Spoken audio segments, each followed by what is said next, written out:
Welcome, everyone. Today, we're going to do something a little different. We're not just going to read a poem.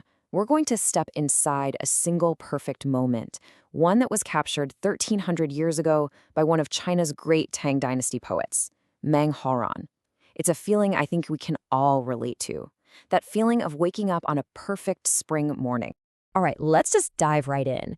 Before we start breaking it down, we really want you to just experience the poem in its entirety. Let the sound, the rhythm of the original Chinese kind of wash over you, and then, together, we'll peel back all of its beautiful layers of meaning. So let's really set the scene here. The poet is in bed, slowly coming out of a really deep sleep. But here's the thing to notice. He isn't being woken up by the morning light. No, he's being woken by something else entirely. The sound of a world that's already buzzing with life. Okay, let's start with the very first line. Just listen to the soft, flowing sounds. 春眠不觉晓. And here's that same feeling in English. In spring slumber, I don't notice the dawn. You get this wonderful sense of a deep, comfortable, almost luxurious sleep, don't you? It's like the world has already started without him, and he's just completely and blissfully unaware. And now, for the second line, which really brings the world right into his room. 处处闻啼鸟. Everywhere, I hear the singing of birds. So the sound isn't just coming from one direction. It's all around him. It's a chorus.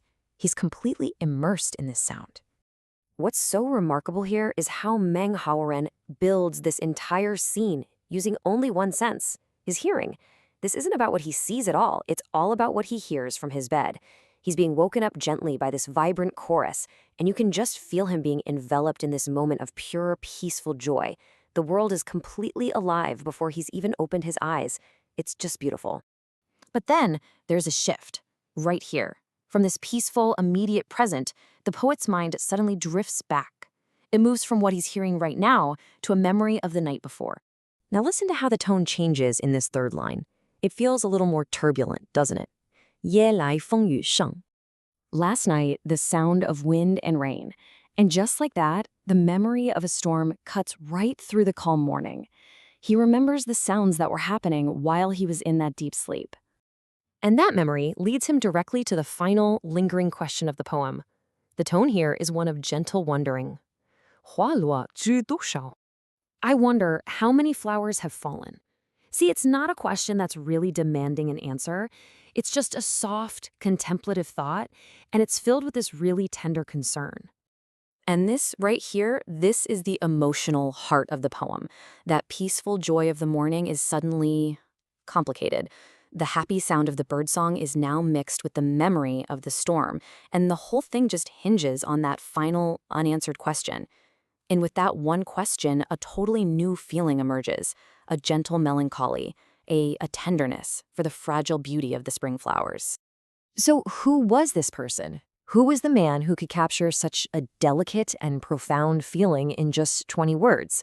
Well, let's take a quick look at the poet himself, Meng Haoran. Meng Haoran was a true master of what's known as the mountains and fields school of poetry. So he wasn't a poet of, grand battles or courtly drama. His genius was in capturing these quiet, really intimate moments in nature. This very poem was actually written from his personal sanctuary, a retreat where he lived in seclusion. And this timeline of his life really sheds some light on that perspective. You see, like a lot of scholars of his time, Meng Haoran wanted a career in government. But at age 40, he failed the all-important civil service exam, and this was a huge turning point. He was disappointed, so he returned home and retreated to a life in nature at Lumen Mountain. It was in this seclusion, away from the ambitions of the capital, that he found this deep connection to the natural world that really defines his greatest works, including, of course, A Spring Dawn. And this brings us to the poem's deepest truth. That final question about the fallen flowers, it isn't just about flowers. It connects his personal story and this quiet morning moment to a feeling that I think we all know, the bittersweet nature of beauty. You can see this duality laid out perfectly right here. The poem holds two feelings in this perfect, delicate balance. On one side, you've got the pure joy of the morning, the sweet sleep, the bird's song. But then on the other, you have this undercurrent of gentle sorrow, the memory of the storm, the thought of the fallen flowers. The beauty of the morning doesn't cancel out the loss of the night. They exist at the very same time. It really all comes down to this essential truth. To love spring this much is to also feel sorrow for its passing. This is the core of the poem, and it's a feeling we've all had, right? Think about a perfect sunset, or a beautiful celebration, or even just a quiet moment with people you love. Part of what makes it so beautiful is that quiet, unspoken knowledge that it can't last forever. And that brings us right to our final thought. Meng Haoran captured this complex, bittersweet feeling, this incredible mix of joy and tender sadness, in a way that still resonates so deeply 1,300 years later. It reminds us that to really, fully appreciate beauty, we often have to accept that it's impermanent. So we'll leave you with this question to think about. When has a beautiful moment also felt bittersweet to you?